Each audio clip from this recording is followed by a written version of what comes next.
The region, as I mentioned in my presentation, was already like 10 years ago a very good location for Western companies, especially automotive industry, to make use of the good facilities here, the logistics.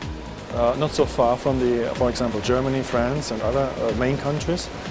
And then, of course, one of the main factors was that labor costs are very, very low compared to those in Germany, for example. Yeah, and we were speaking about probably one sixth or one fifth around. But the people are very well educated, and we have a high pool and very good pool of resources in the country. So that, I think, was the main driver to come here and to use these facilities here to invest and make a good cost ratio overall to be competitive in the home markets.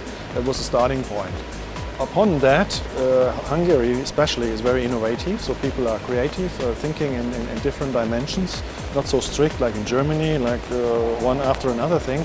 So there's a lot of innovation here, and I think that's the point for the future. As I mentioned in my presentation, that for example for automotive technology, this will go into the electronics and all the features you have around, like tracking, like surveying of the driver if he fell asleep, if he left the lane, for example, or if he's too close to his frontman, that there are some surveillance systems, and these all have to be developed.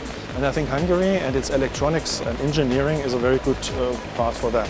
That's why this is the opportunity, but we have to keep also the good conditions with relatively cheap labor to make this cost effect in the low-cost country. That's the main advantage of Hungary, but also for the neighboring countries. Slovakia, though, is a little bit higher in costs now because of the euro, and this is something which is a unique thing for Hungary. They are not in the eurozone, so they can keep this advantage for the next, let's say, 5 to 8 years, I would guess. You saw in the morning there was two premium car manufacturers, Audi, Volkswagen and Mercedes, who recently made vast investments here, majority investments of 1 billion each, and probably more to come.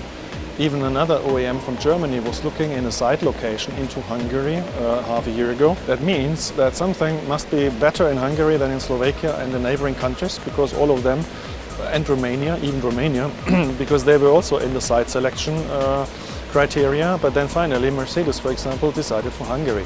So it's a bunch of factors. It's a cultural thing probably also from the people, openness and the relationship mainly to Germany, Austria and other countries. That makes Hungary a bit more unique rather than the other neighboring countries. For example, Poland. Poland is a bit different because Poland has a huge domestic market and is probably a bit different in the strategy for investors. They want to catch the domestic market in terms of commercial sales. Here in Hungary, it's a relatively small country. Mercedes doesn't want much cars to sell here, but export in their main countries, in their main markets. So the others are also doing. I would say yes. We recently had a study which will be presented tomorrow, how the e-mobility in Hungary will be in the future. I think through to the engineering on the electronics field, there's much room also to contribute to the global value chain. It's not only Hungary, it's the development together with German, with Korean engineers to invent smaller battery packs to make it lighter, the cars, that it is more cost efficient also for the consumer who buys the car. It will not be a mass phenomenon now, because also in Germany you have only 1,000 car sales up to now, so per end of September, which gives you, let's say, this small fraction towards normal powertrain. But you should not forget, it's not only e-mobility, it is also alternative drives.